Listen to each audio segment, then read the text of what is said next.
असेल तो सुखी असेल नाही महाराज. बऱ्याच जणांना वाटतं महाराजाचं लय बरं आहे. नाही, येऊन बघा, प्रत्येकाची हर घर की कहाणी आहे. फक्त काही जण दाखवतात आणि काही जण लपवतात. खरं सांगतो तुम्हाला.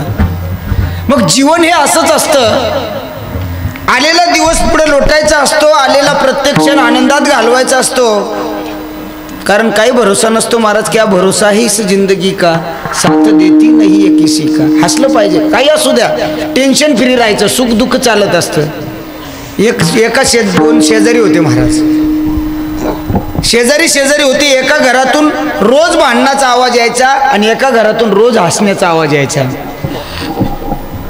एका घरातून रोज भांडणाचा आवाज यायचा, एका घरातून रोज हसण्याचा आवाज यायचा. जेव्हा भांडणाऱ्या घरातल्या माणसाने विचार केला, जे हसतायत त्यांचं मार्गदर्शन घेतलं पाहिजे, आपण का भांडतोय.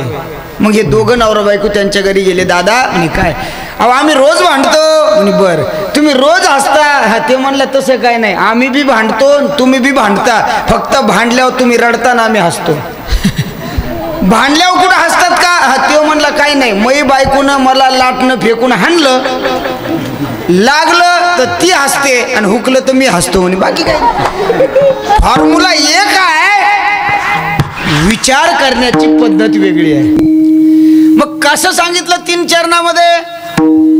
महाराज म्हणतात, जो सोयीतासाठी जागा आहे, ज्याने आपले मायबाप धन्य केले, जो कुळामध्ये सात्विक म्हणून जन्माला आला, ज्याच्या जन्माला आल्याने जगाच्या मालकाला आनंद झाला, ज्याने गीता भागवताचं श्रवण केलं आणि ज्याने अखंड माझ्या पांडुरंग परमात्म्याचं चिंतन केलं, तुकोबराय म्हणतात, तुका म्हणे मज घडो त्यांची सेवा, आणि त्याची सेवा मिळाली तर तरी माझ्या दैवा पार नाही. सेवेसाठी निवडलेल्या 4ही चरणाचा सरळ सोपा स्पष्ट भावार्थ सांगितला. आता माझ्या पद्धतीने बोलायला मी मोकळा आहे. विठ्ठल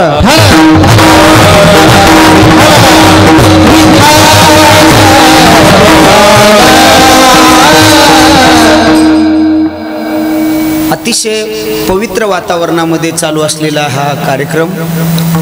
बाबाजी समोरच बसलेले आहेत.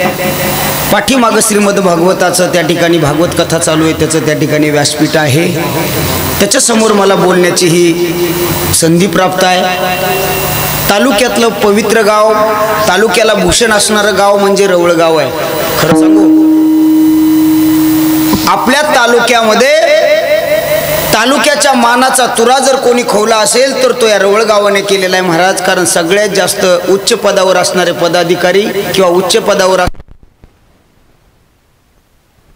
तालुक्यामध्ये सगळ्यात 1 नंबरला रवळगावचे आहेत. ही सगळ्यात महत्वाची गोष्ट आहे. तालुक्याच्या जवळ आहे, तसं पाहिलं तर जवळची गावं सुधारतात कमी, बिघडतात जास्त. कारण काय असेल, जवळचे गावचे लोक चहा प्यायला शेलूला येतात बघा. चहा प्यायला बरेच लोक का, शेलूतल्या सारखा चहा घरचा लागत नाही महाराज. नाही लागत ना का, घरची माऊली कप धुवून चहा पाजते. तुम्ही हुशार दिसायले मला.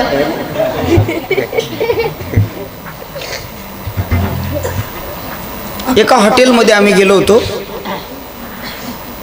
साधारण चहा 10 रुपयाला होता. किती रे? 10 रुपयाला. आणि एक स्पेशल होता, तो 15 रुपयाला होता. मी म्हटलं, दादा हा 10 रुपये आणि 15 रुपयामध्ये काय फरक आहे? तो म्हणला, महाराज 10 रुपयाचा म्हणजे जनरल आहे. मी म्हटलं 15 वाला तो कसा आहे? ते म्हणलं, लोकांचा उरलेला टाकून जो भरतो ना तो 15 रुपयाला आहे. आणि त्याची चव आपल्याला लागते. बघा तुम्ही, लोक घरचं जेवण आहे ना, आयतं आणि फुकट मिळतं तिथं चवना करतात, आणि हॉटेलमध्ये चवीनं खातात महाराज. कधीतरी वेटल बघितलं पाहिजे त्याच्यात तो कसा राहतो कसा नाही, त्याची लायकी पाहिली पाहिजे, आपली पात्रता पाहिली पाहिजे. चव का लागते माहिती का? कारण ते हात धुवून वाढत नाही ना. कोरोना नंतर पाणीपुरी खाणं लोकांना जरा कमी केली, कारण ते नंतर हात धुवून पाणीपुरी बनवायला लागले आणि मग तिच्यात चव येत नव्हती. लक्षात ठेवा. अरे काय करतोय आपण. पण एवढं जवळ गाव असताना सुद्धा तालुक्याला लागून गाव आहे, पण तरी सुद्धा आपलं गाव हे तालुक्यालाच नाही तर जिल्ह्याला सुद्धा भूषणावं असं रवळगाव आहे. आणि तरी सुद्धा एवढं असताना सुद्धा आपण आपली परंपरा आपण अखंड चालवतो. शेलू तालुक्यातलं मी तर कुठेही सांगत असतो, आमच्या तालुक्यातलं 1 नंबरचं रवळ गाव आहे की तालुक्यात शेलू शहरानंतर जर छत्रपती शिवरायांचं स्मारक कोणत्या गावात असेल तर ते रवळ गावात आहे. हे रवळ गावाने केलेली क्रांती आहे. बोलणं सोपं आहे, करणं अवघड आहे. भक्ती दाखवणं सोपी आहे हो, ती अंतकरणातून करणं अवघड आहे.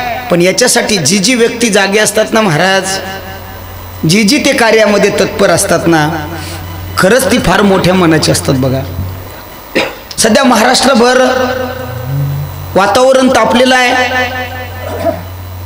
पूर्वी धर्मामध्ये वाद व्हायचे, आता जाती जातीमध्ये व्हावं लागते. होतील का काय असा प्रश्न निर्माण झालेला आहे. कोणती रात्र आणि कोणती सकाळ कशी निघेल माहित नाही. जातीवादाचा पाऊल आता एवढं वाढायला लागलेला आहे, जातीवाद एवढा बाहेर आलेला आहे की प्रत्येक जण, मी एक बोलू, स्वतःच्या जातीसाठी रस्त्यावर उतरणं म्हणजे जातीवाद होऊ शकत नाही. माझं वाक्य अंडरलाईन करून घ्या. मी कोणाचे त्या ठिकाणी महाराज, मी या वारकरी संप्रदायाच्या पवित्र गादीवर उभा आहे आणि म्हणून मी इथं जातीवादावर बोलणार नाही. पण माझं वाक्य मनातून आणि अतिशय चिकित्सकपणे लक्ष देऊन ऐकलं तर तुमच्या लक्षात येईल.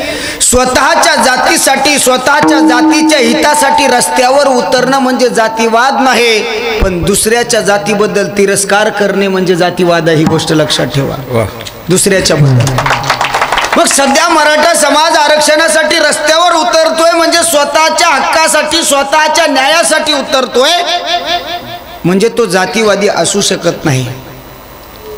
बघा तुम्ही, धर्मामध्ये वाद व्हायची, पण या वारकरी संप्रदायाने कोणती जातही पाहिला नाही आणि कोणता धर्मही पाहिला नाही.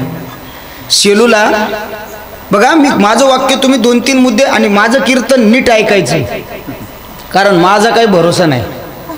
म्हणजे मी मरत नाही. हा, तुम्ही म्हणता ना असं काय म्हणायला, कारण माझा काही भरोसा नाही. मी कधी एखादं चांगलं वाक्य बोलतो हे माझी मलाच कळत नाही, म्हणून चांगलं ऐकलं पाहिजे. ऐका, 22 तारखेला शेलूला मनोज जरांगे पाटलाची सभा आहे. बरोबर सकाळी 10ला चालू होणार आहे, कारण त्या दिवशी त्यांचा खूप मोठा दौरा आहे. आपल्या शेलूला 10 वाजता चालू होणार आहे. ऐका, त्या सभेचं नियोजन चालू असताना मी का सांगतोय, आपण धर्मवादही पाहिला नाही, जातीवादही पाहिला नाही.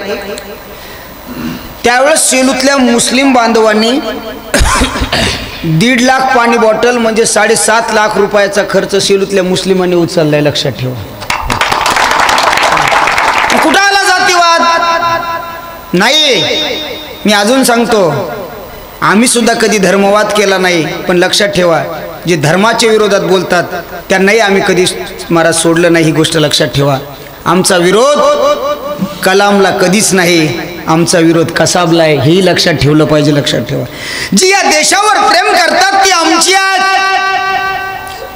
आणि या देशाबद्दल जे तिरस्कार करतात ते आमचे नाहीत, नव्हते आणि नसणार आहेत. ही गोष्ट लक्षात ठेवली पाहिजे. मी नेहमी सांगत असतो, कोणताच धर्म कोणालाच जातीवाद किंवा धर्मवाद शिकवत नाही.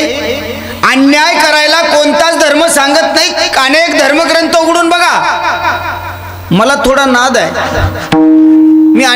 मी आपले धर्मग्रंथ वाचत असताना दुसरे धर्मग्रंथ वाचत असतो. माझ्याकडे मराठीतून कुराण आहे, येऊन बघा माझ्याकडे मराठीतून बायबल आहे. मी अनेकांचे धर्मग्रंथ वाचत असतो. निदान कमीत कमी त्या धर्मग्रंथाचा सारांश तरी वाचत असतो की याच्यामध्ये काय आहे, आणि पाहिलं पाहिजे. सांगू, अनेकांची धर्मग्रंथ वाचा, मग तुमच्या लक्षात स्वामी विवेकानंद येतील. का? शिकागोच्या धर्म परिषदेमध्ये, अजून लक्षात ठेवा, आपण या जगामध्ये हिंदू अल्पसंख्याक आहोत. जगामध्ये सगळ्यात नंबर 1 ची लोकसंख्या कोणाची हो? बोला पटकन. ख्रिश्चन ही जगात 1 नंबरची मायनॉरिटी. नंबर 1 ची त्या ठिकाणी महाराज ख्रिश्चन आहेत. नंबर 2 चीन. नंबर 2 बौद्ध आहेत. आणि नंबर 3 मुस्लिम आहेत आणि आपला 6वा नंबर आहे. लक्षात ठेवा, एवढे आपल्याला माहीत असलं पाहिजे. कधी कधी इतिहास, भूगोल, नागरिकशास्त्र पाहिलं. दुर्दैव आहे आपल्या शिक्षण व्यवस्थेनं नागरिकशास्त्रामध्ये आपल्याला ग्रामपंचायतपासून तर जिल्हा परिषदपर्यंतचे धडे 4थीच्या वर्गात शिकवले. बरोबर आहे पोरं? तुम्हाला होता का नागरिकशास्त्रामध्ये धडा? तुमचा कोरोना तर 4थी झाली आणि तुम्हाला काय मिळालं? मला त्या दिवशी पोरग म्हणलं, महाराज म्हणलं काय आता कोरोना कवा येईल? म्हणलं काय झालं? म्हणलं लय कटळा आला शाळेत जायचं. म्हणलं अरे काय पळवाट आहे? इकडे लक्ष द्या. नागरिकशास्त्रामध्ये आपल्या शिक्षणामध्ये लागणारं जे साहित्य आहे, आपल्या जीवनामध्ये लागणारं जी गरज आहे ती पुस्तकाने दिली पाहिजे. माझ्या छत्रपतींचा शिवराय आपल्याला फक्त एका पानापुरता शिकवला जातो. ही सगळ्यात मोठी आपली दुर्दैवाची गोष्ट, शोकांतिका आहे. छत्रपती शिवरायांचा इतिहास 1 आणि 2 पानात कधी होणार नाही. त्याच्यासाठी स्पेशल सब्जेक्ट असलं पाहिजे महाराज. लक्षात ठेवा, स्पेशल त्याचा 1 तास असला पाहिजे आणि त्याच्यातून आपण कसं जगावं, कसं राहावं, कसं लोकांसोबत राहिलं पाहिजे. छत्रपती शिवरायांची शिकवण आहे आणि छत्रपतींना सांगितलं, या उभ्या महाराष्ट्रामध्ये जेवढा त्रास मला स्वकीयाकून झाला ना तेवढा परकीयाकून कधीच झाला नाही. लक्षात ठेवा. आणि अजूनही तेच होणार आहे. जेवढे आपले लोक जेवढे आपल्याला त्रास देतात ना तेवढे लोक देतच नाहीत. आपलं म्हणतो इथून कसा जातो पाहतोच. ही वस्तुस्थिती आहे. हे आपण नाकारलं पाहिजे. गरज आहे त्याचा स्वीकार केला पाहिजे. जी गोष्टीची गरज नाही ती नाकारली पाहिजे. याच्यामध्ये जीवनाचं तथ्य आपण समजून घेतलं पाहिजे. जन्माला आलोत ना, मग मी कशासाठी जन्माला आलो हे कधीतरी माणसाने स्वतःला विचारलं पाहिजे.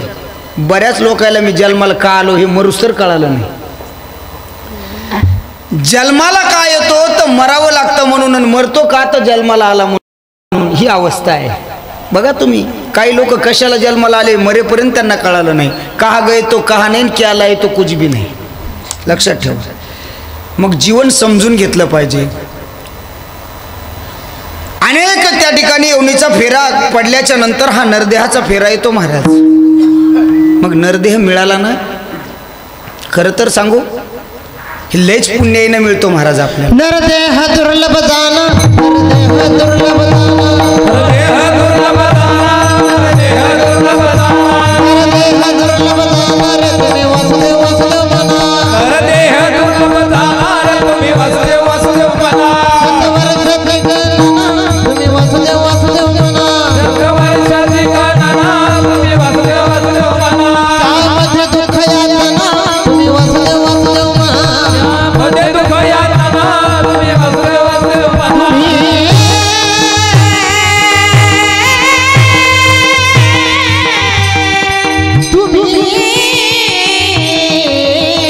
तुम्ही आठवा, तुम्ही आठवा, तुम्ही आठवा तुम्ही वासुदेव वासुदेव म्हणा.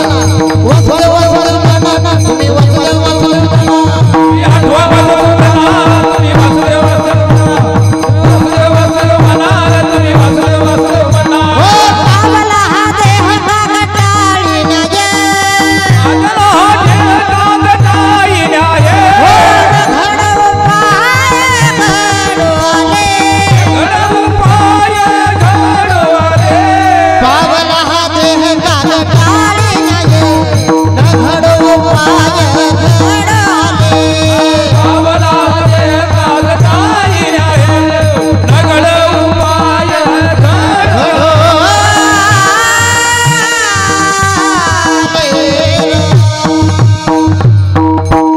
वा माऊली महाराज वा. हे आपल्याला मिळालेलं आहे महाराज. खूप पुण्याईनं आपल्याला नरदेह मिळत असतो. तो मिळाला ना याचा फायदा घ्या. असं जगाना महाराज. आपल्या जगण्याबद्दल लोकांना कौतुक वाटलं पाहिजे. आनंदात राहिलं पाहिजे. आनंदात. संसारात दुःख सगळ्याच्याच असतं महाराज. तो महाराज असो की पोतराज असो, दुःख सगळ्याच्या संसारात येऊ. लोकांना वाटतं महाराज म्हणजे हा हा काय नाही, सगळं सारखंच असतं महाराज. फक्त आपल्याला नेहमी दुसऱ्याच्या पात्रावरला भात पांढरा दिसतो. नहीं रे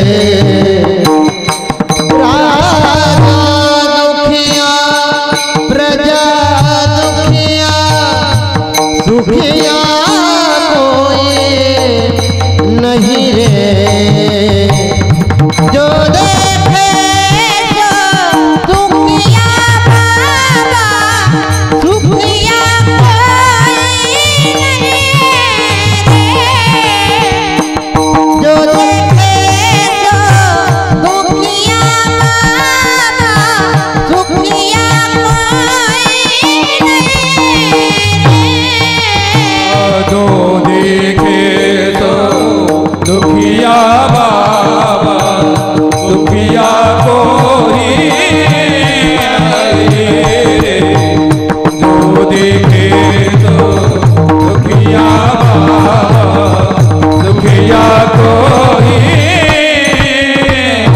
नाही कोण असेल तो सुखी असेल नाही महाराज. बऱ्याच जणांना वाटतं महाराजाचं लय बरं आहे. नाही, येऊन बघा, प्रत्येकाची हर घर की कहाणी आहे. फक्त काही जण दाखवतात आणि काही जण लपवतात. खरं सांगतो तुम्हाला. मग जीवन हे असंच असतं. आलेला दिवस पुढे लोटायचा असतो, आलेला प्रत्येक क्षण आनंदात घालवायचा असतो. कारण काही भरोसा नसतो महाराज. क्या भरोसा ही इस जिंदगी का, साथ देती नाही है किसी का. हसलं पाहिजे, काही असू द्या, टेन्शन फ्री राहायचं, सुख दुःख चालत असतं. दोन शेजारी होते महाराज. शेजारी होते. एका घरातून रोज भांडणाचा आवाज यायचा आणि एका घरातून रोज हसण्याचा आवाज यायचा. एका घरातून रोज भांडणाचा आवाज यायचा, एका घरातून रोज हसण्याचा आवाज यायचा. जेव्हा भांडणाऱ्या घरातल्या माणसाने विचार केला, जे हसतायत त्यांचं मार्गदर्शन घेतलं पाहिजे, आपण का भांडतोय. मग हे दोघं नवरा बायको त्यांच्या घरी गेले. दादा आणि काय, अहो आम्ही रोज भांडतो. आणि बर, तुम्ही रोज हसता. हा, ते म्हणलं तसं काय नाही, आम्ही बी भांडतो तुम्ही बी भांडता. फक्त भांडल्यावर तुम्ही रडता ना आम्ही हसतो.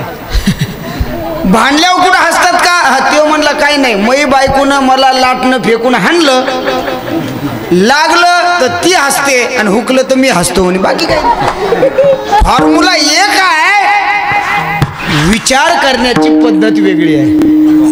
आणि एरवी तसं आपल्याला लोक शेजारच्या घरात डोकून पाहायची लय सवय. भांडणं लागली की लगेच जाऊन बघतात, गरज नसताना सुद्धा. काय गरज आहे. शेलूला बाबा तेलंगणातलं एक जोड आलं होतं शेलूला, आणि खोली भाड्यानं तिथं राहिलं ते. आता ते भांडणं करू लागले तेलुगू भाषा.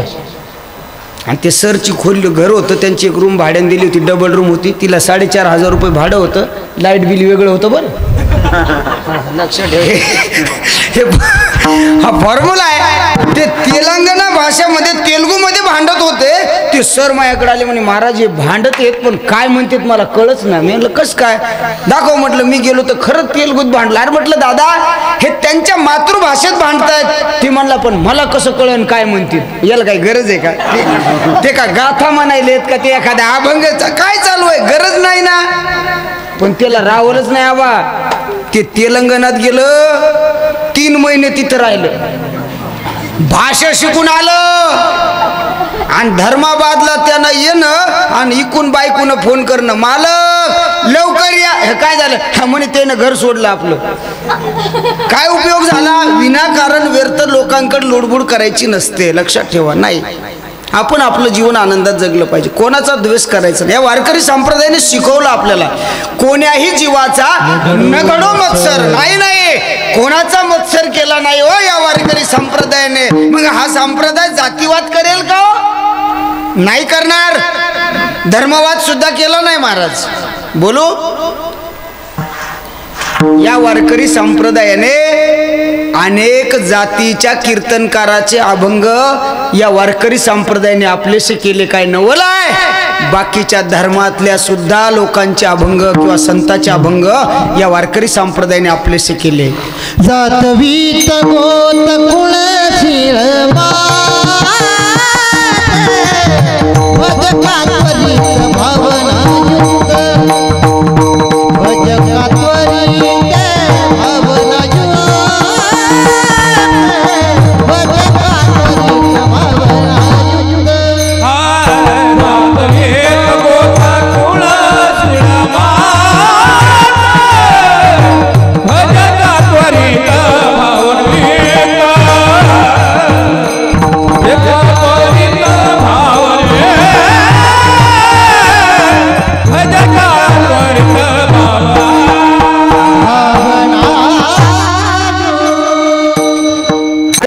हे उदाहरण मी सांगितलं पाहिजे म्हणून सांगतो. अभंगाकडे येतो, ऐका. धर्म किती महत्वाचा असतो. कोणताच धर्म कोणाला चुकीचं शिकवत नाही. आणि या वारकरी संप्रदायाचे एक मोठेपण सांगतो, ऐका गड्या. या वारकरी संप्रदायाने कोणाला कोणाची जात आणि धर्म सोडून कधी इथे येण्यासाठी मज्जाव केला नाही. तुम्ही ज्याही धर्मात असाल, ज्याही जातीत असाल, आम्हाला मान्य आहे. तुम्ही या वारकरी संप्रदाय कोणी या नटखट यावे आणि शुद्ध होऊन जावे. ही वारकरी संप्रदाय, या वारकरी संप्रदायाने सांगू का, बरेच लोक पिऊन चाली म्हणाले तरी सुद्धा नाकारलं नाही. लहान तोंडी मोठा घास होईल, अवघड आहे महाराज. ही एक जण तर कीर्तन चाल म्हणता म्हणता तंबाखू चोळू लागला. एका महाराजाने तर कीर्तनामध्ये घेतलं होतं महाराज तंबाखू, अशी कीर्तनात चालू, तरी सुद्धा स्वीकारलं नाही का संप्रदाय? स्वीकारलं. पण लक्षात ठेवा, संप्रदाय थाटात करायचा असतो. काय बोलतो ऐका बरं, संप्रदाय थाटात करायचा असतो, पण संप्रदाय थाट करायचा नसतो. लक्षात ठेवा. कळते का माझं वाक्य? थाटात केला पाहिजे, पण इथं येऊन थाट करायचा नाही. कारण जो या संप्रदायात थाट करतो ना, त्याची वाट लावायला जगाचा मालक समर्थ. ही गोष्ट लक्षात ठेवा. तुम्ही आम्ही काही करायची गरज नाही. म्हणून काही काही जण क्षणात होतेचे नव्हते झाले, कळाले सुद्धा नाही लोकाला. एक धर्माच्या बाबतीमध्ये उदाहरण सांगावं वाटलं म्हणून सांगतो. कोणताच धर्म कोणाला अन्याय करायला शिकवत नाही, याबद्दल मला बोलायचं आहे. म्हणून अन्याय न करता आपलं हित आपण जोपासलं पाहिजे. आणि ते हित आपल्याला कळालं की आपण अभंगात प्रवेश केल्याशिवाय राहणार नाही. ऐका, ए बोलू नका रे, पडद्याची आडून दट्टिले की नीट राहते. इकडलं हा,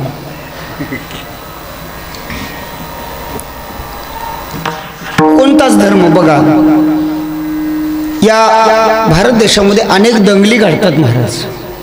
विनाकारण दंगली घडतात, स्वरूप काही नसतं. आणि सांगतो तुम्हाला, दंगल जर पेटली ना, दंगल का करायची नाही?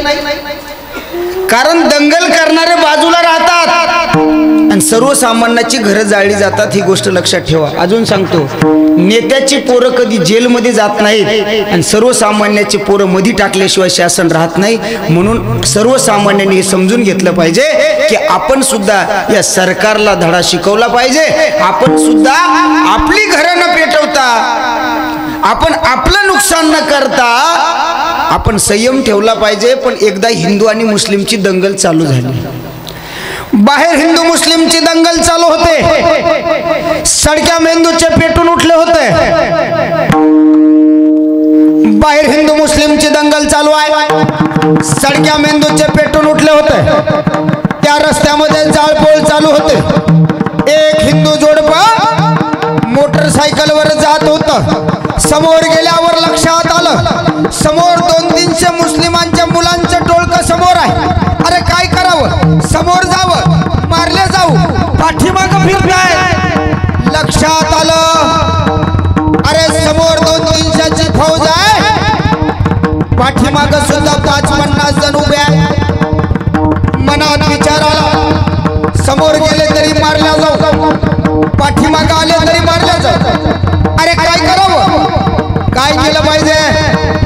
हुशार होता, वारकरी संप्रदायावर प्रेम करणारा होता.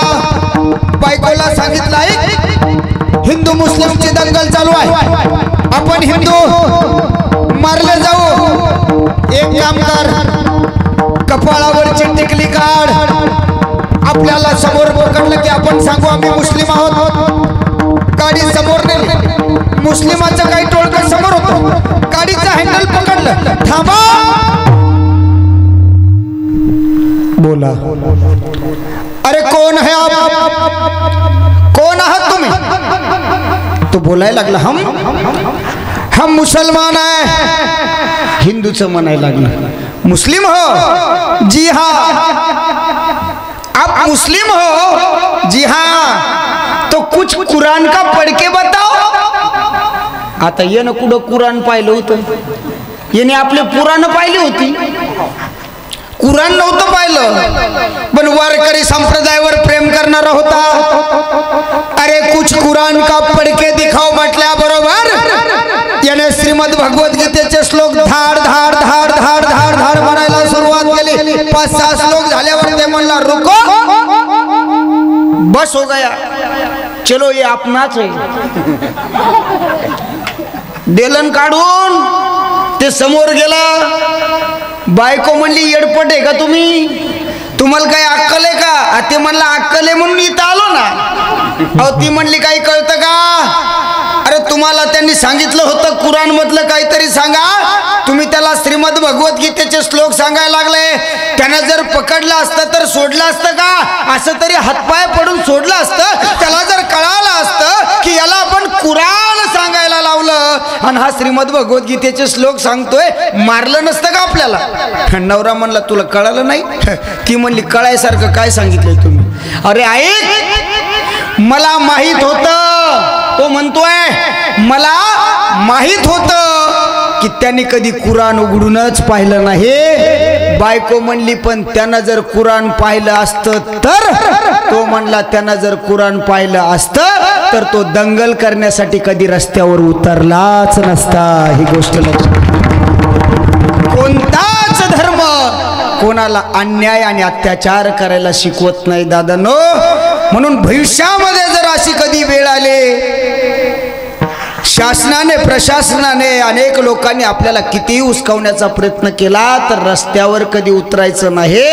कारण आमची संस्कृती आणि आमचे संस्कार आम्हाला शिकवतात की कोणाचंही घर जाळून आपला स्वतःचा अंगाला गुणाना तुझले खावे, गुणाना व्यर्थ ही नवावे, गुणाना तुझले खावे, गुणाना व्यर्थ ही नवावे.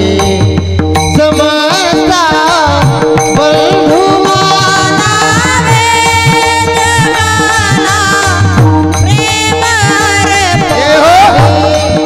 खरा तो एकच धर्म, जगाला प्रेम अर्पावे. खरा तो एकच धर्म, जगाला प्रेम अर्पावे.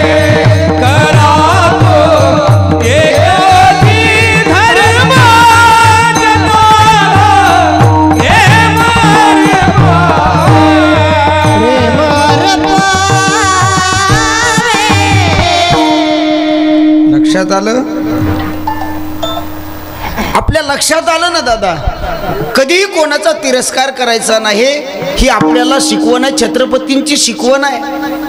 स्वकीयावर सुद्धा प्रेम केलं, परकीयावर सुद्धा केलं. दिलेला शब्द कधी मागं घेतला नाही आणि चुकला जरी आपला तरी त्याला सुद्धा सोडला नाही. म्हणून जीवनामध्ये आपण सगळ्यात महत्त्वाची जिजाऊ आईसाहेबांनी फार जबाबदारीनं शिकवलं छत्रपती शिवरायांना. हित शिकवलं आपल्या लेकराला. मग तुकोबाराय सुद्धा म्हणतात दादा तुम्ही हितासाठी जागा राहा. एक साधक भेटला का हो तुकोबाराय, आम्ही हितासाठी जागा राहू पण हित आम्ही साध्य करू आणि धन्यता मायबापाला आम्हाला नाही पटणार का? आम्ही परीक्षेत अभ्यास आम्ही करायचं, पोरो मांडे घालून बसा, बैठे बैठे सावधान. तुम्ही शाळेत जाताना सर अभ्यास करतात ना? जमलं. हे लय आवड आहे महाराज. लेकरं म्हणजे खतरनाक कार्यक्रम आहे. पोरं सुद्धा हे कसे बसले तुमच्या गावचे इथं मला मिळत नाही. नाही तर गावगावचे पोरं लांबूनच आकार बघतात. आणि मी बी एके गावात बाबा मी लांब काऊन ठुले, मला बी लय नाद होता असे जवळ जवळ बोलवायचे. एका गावात असे जवळ बोलिले, कोणतं धोतराला शेंबूड पुसून गेलं मिळच नाही आपल्याला. तेव्हापासून हे लांबच बरे आहे महाराज. लक्षात ठेवा, लय खतरनाक लेकर. आमची गाडी एका गावामध्ये उन्हाळ्यातल्या दिवसात पंक्चर झाली होती. मग ड्रायव्हरला म्हटलं दादा बघ रे कोणाकडे पंप असेल तर बघ, गावात पंक्चरचं दुकान आहे का बघ. ते गावात गेलं हिंडायला, पंक्चरचं दुकान पाहिलं. ती अर्धा तास आलंच नाही. मला तहान लागली, एक पोरग जाऊ लागलं. म्हणलं ए दादा इकडे रे. हा ते म्हणलं काय? म्हणलं घरी काही पाणी गिनी असलं तर अन्न. ते म्हणलं महाराज लस्सी पिता का?